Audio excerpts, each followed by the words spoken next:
নমস্কার বন্ধুরা, তোমরা দেখছো বিশ্বাস এডুকেশন আর আমি সুমন্ত বিশ্বাস। আজকে আমি তোমাদের জন্য নিয়ে এসেছি সরলীকরণের বা সিম্পলিফিকেশনের একটি অঙ্ক। এই ধরনের অঙ্ক তোমরা যদি পরীক্ষা হলে দেখতে পাও ঘাবড়ে যাও যে 887কে 889 দিয়ে গুণ করতে হবে, তার সঙ্গে আবার এক যোগ করতে হবে, তারপরে তার আবার বর্গমূল করতে হবে, তারপরে না আনসারটা বেরোবে না। এত কিছু করার একদমই দরকার নেই।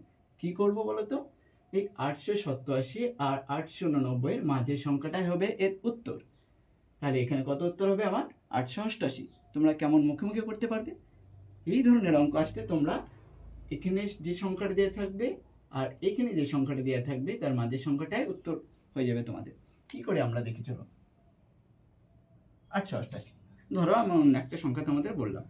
আমি ধরো এরকম একটা সংখ্যা বললাম যে 3 গুণ 5 যোগ 1 এর বর্গমূল। এই যে পুরো সংখ্যাটা এর বর্গমূলটা কত হবে আমাকে বলো। 3 5 কত হয় 15 আর 1 যোগ করলে কত হয় 16। তার মানে রুট ওভারের মধ্যে কত 16, এর রুট ভাঙলে কত পাবো 4। তাহলে কি হলো 3 এবং 5-এর যে মাঝের সংখ্যাটা সেটা উত্তর হলো।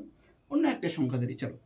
আমি ধরলাম 7 এবং 9, তার সঙ্গে যদি 1 যোগ করি কত হবে? 7 9 63 আর 1 যোগ করলে 64। রুটের মধ্যে 64 মানে কত? রুট ভাঙলে পাবো 8। এবার আমাকে বলো 7 আর 9 এর মাঝের সংখ্যাটা উত্তর হলো না? আচ্ছা, তাহলে তোমাদের আমি একটা হোমওয়ার্ক দিচ্ছি, এটা আমাকে কমেন্টে তোমরা সবাই উত্তর বলবে।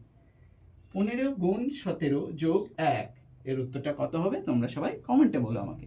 ধন্যবাদ। আর যদি ভিডিও ভালো লাগে তো সবাই একটি লাইক করবে, কমেন্ট করবে এবং চ্যানেলটিকে সাবস্ক্রাইব করে রাখবে।